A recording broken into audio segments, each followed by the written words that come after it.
So the car is back on jack stands again. The time of recording this clip right now, if you saw my last post, you would have seen that my car got stranded at a Starbucks parking lot. So before I got to that Starbucks parking lot, I actually went out for quite a bit of, a decent long drive. Not that long, maybe like 30 miles or so.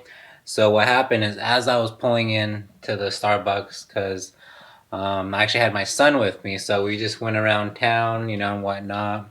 And I was gonna get him like a cake pop. He's a huge fan of those cake pops. But as I was approaching the parking lot and about to stop, I heard like this weird sound. I don't really know how to explain it, but I actually recorded what that sounded like. At the time, I didn't have no idea what happened. And I'm actually thankful and grateful that it actually happened as I was approaching the parking lot, as right when I was about to park the car, and it didn't happen while I was on the freeway, because again, I did have my son with me.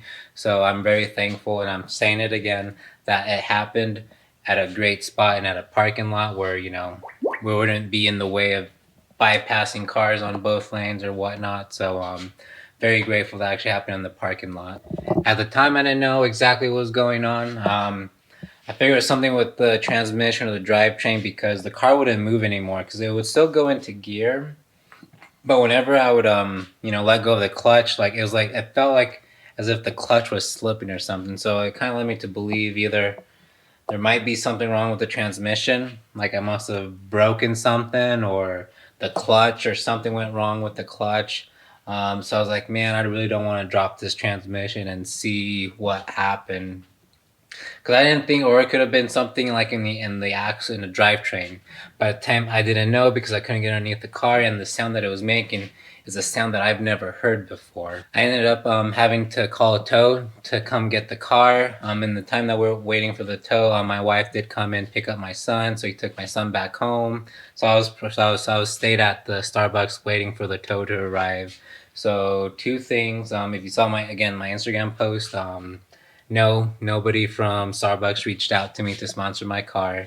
And then two, I did get my son a cake pop. So as long as that happened, I'm good. Before I go on to what I found out, because now I know what is wrong with the car now. But before I show you guys, I'm going to show you guys some videos of the sound that it was making to see. So if this ever happens to you, you guys will have hopefully it doesn't happen to anybody, but it's an Audi, and it's gonna happen. So I'm gonna post the videos here now, and so telling you guys what the sound that I was hearing. All right, so I'm in reverse gear. So I'm gonna let go of the pedal, let go of the clutch.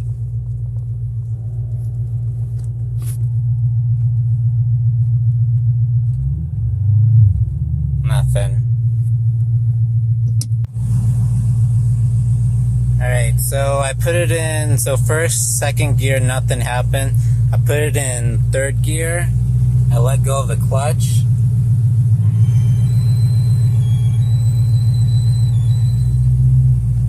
Yeah, I made that little really windy sound. Reverse. First. Second, third, fourth, fifth, sixth, and neutral. So now that the car has been home now, I went ahead and lifted it up, put it on some stands, jack stands, and got underneath the car to see what was going on. Was it the transmission? Was it something with the linkage or something? Or hopefully, fingers crossed, it wasn't something internal with the transmission or the clutch itself. So I was able to, as you can see in those videos, I was able to get into every gear without any hesitation at all. When I would push onto the clutch pedal, it still felt the same. I didn't feel any different at all. But I was looking around the linkage, also the linkage of the shifter, does it make sense for the linkage to go bad? Because I was able to get into every gear just fine. So I started looking at the drivetrain, and that's when I found out what broke. So what we are looking at right now is the front passenger axle that broke on me. So if I'm gonna go ahead and just turn this wheel right here by hand, you can see that that's not working how it should be. See how the boot is still spinning while the axle itself is still in place? So yeah, so I'm gonna go ahead with the other hand, turn the wheel, and then see that the axle spins, but not the tire itself. Well, I mean, now it's working, but there you go. See how that is spinning, but the wheel is not?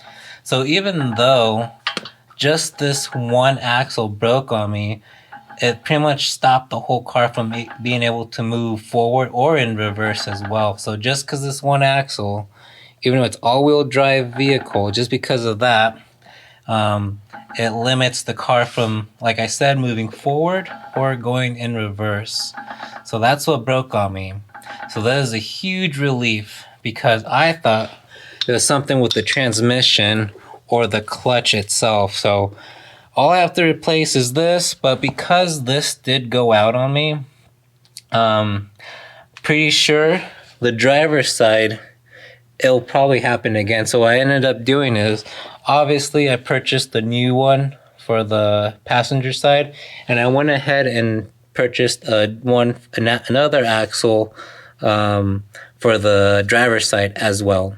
After finding out that it was the passenger side axle out, for me it was a huge relief, because on a scale from 10 to 1, 10 being like the transmission or the clutch itself, and then 1 being the axle, well, I mean, I got the best of, even though yes, it did suck that the car is kind of down for the moment, but it got like the lesser evil, if that makes sense. So the axle for the passenger side is already on its way, actually. Same thing with the driver's side axle. So in the meantime, before the axles arrive, I want to try to hopefully get these axles out of the car. First things first, to remove an axle, the way that I'm gonna do it, I'm gonna have to remove the front 2 wheels. So you can see I use some extensions and a long socket to press against the brake pedal. I went ahead, backed up the seat,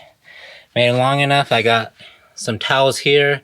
I just found something I had in the garage to help distribute the load, so the load's not just pointing on just one part of the seat, but it helps to distribute it along here, and the towel just to help dampen it. So yes, so if you are ever working by yourself and you need to remove axles or the wheel when it's already in the air and you don't have an impact, or if you don't want to use an impact because it's too loud because it's nighttime and your kids are sleeping, this is the best option to do, is go ahead, find something to press on the brakes. Both wheels are now off. So next thing I'm going to go ahead and do is remove the center bolt right here. One little advice, definitely do need to use a breaker bar. Don't try to break it with a ratchet or regular ratchet, because this is torqued down quite a bit. And since I have the brakes applied, I didn't need to do the other method. So the brakes holding it was good enough for me to break this free. And another way you can do it is, you can use a flathead of your choice, and then for me, because I have these painted, I don't want this to bump against that and chip the paint. So pull some sort of a towel, then you can go ahead, because then this will spin.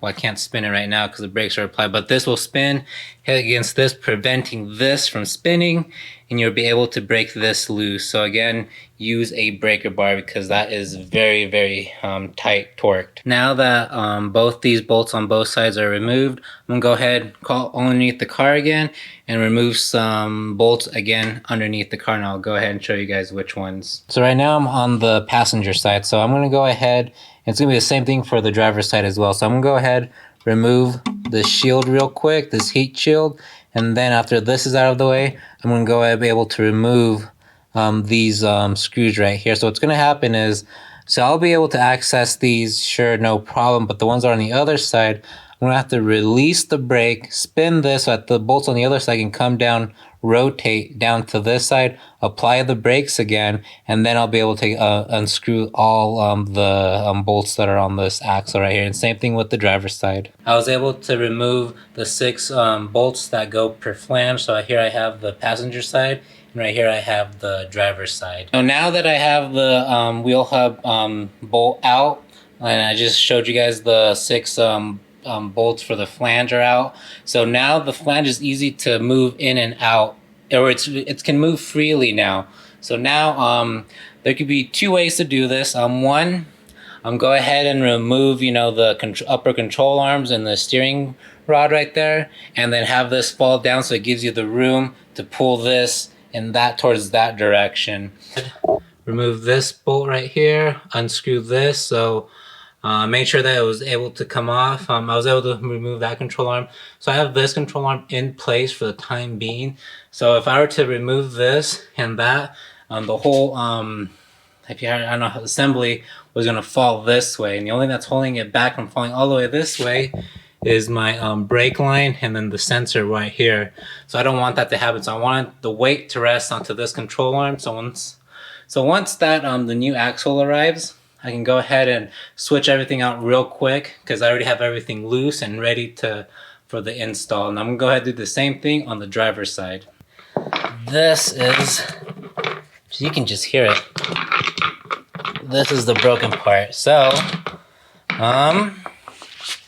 again, this is the good side right here, but again, it doesn't matter because this is broken. So I'm gonna go ahead and do operation, cut this boot, and see what damage is actually behind this boot here. My knife. Yeah, look at that. You can see the ball bearings are out. Oops, look at that. You can see them, they just fell right out. Now, pretty gnarly. So I'll eventually clean this up and see, if maybe the teeth got, the little teeth on these got torn up. If not, but I can definitely see the damage here. Yeah, look at that. This thing just fell right apart.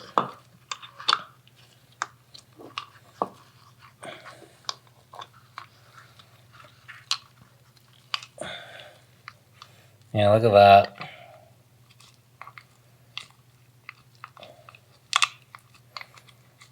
So that's how you drive in Mexico. Here is the driver's side axle. Again, the axle is perfectly good, but because the other one went out, this could go out any moment too. So I might as well just do this, change this out now. So again, on the other side, so I went ahead and remove, on this side, I did remove this.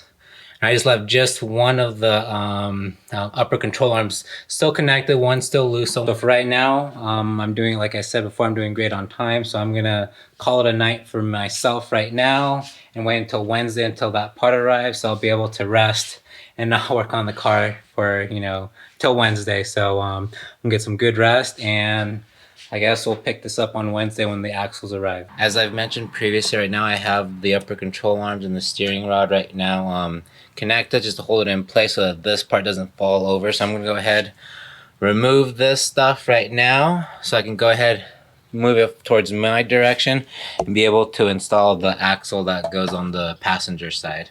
Alright, so now that I have both disconnected, so this is what I was kind of talking about. So you can see the only thing that's holding it back is your brake line and then that little line for your sensor. So you definitely don't want that bearing the weight of this, because this thing ain't really all that light. So alright, so I'm going to give you guys a live demonstration of the install process, and I figured out what's best to do. So right now, as mentioned, on the control arm, whatever, is free.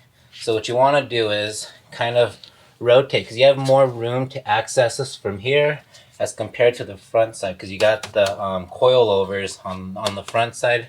On the back side, you have all this open space right here. So you're going to want to turn it just a little bit, just enough to get a good angle. And again, this right here goes towards the transmission. This right here goes towards the outside. There we go. So I don't know if you heard that snap, but it's just in. So now I can go ahead and just put my little upper control arm in place. And there. So that is how you install. Obviously I still have to do the bolts on the transmission side and the one wheel lug nut here on this side. On the parts that are showing the threads, like here, and then the bolt that goes in here like that, I'm gonna go ahead and use medium strength Loctite. I got all the torque specs down on the upper control arm and the steering portion of it. So right now I'm gonna go to the driver's side, do the same thing as I did here, and then after I'm done with the driver's side, then I'll focus on the axle portion of the bolts. Passenger side is all complete. Now that's left is to finally put on the wheels. It's been a few days since I've been able to record anything, and the time that has happened, both front axles are back on the car, torqued and ready to go. And another thing I've done is slight modification, not really modification, but I actually ended up removing the air filter sock to see if there's any better performance wise without it. The only thing reason why I kept this on for the longest is just to keep the filter cleaner, but it's not a real big deal if it does get dirty, because I do have the K&N cleaning solutions to clean this, so it's not really a big deal. But I'm just gonna leave it like this from now on. That will be the end of this video. Again, hope you guys learned something new while replacing your front axles, and as always, hope you guys have a good one. Thanks.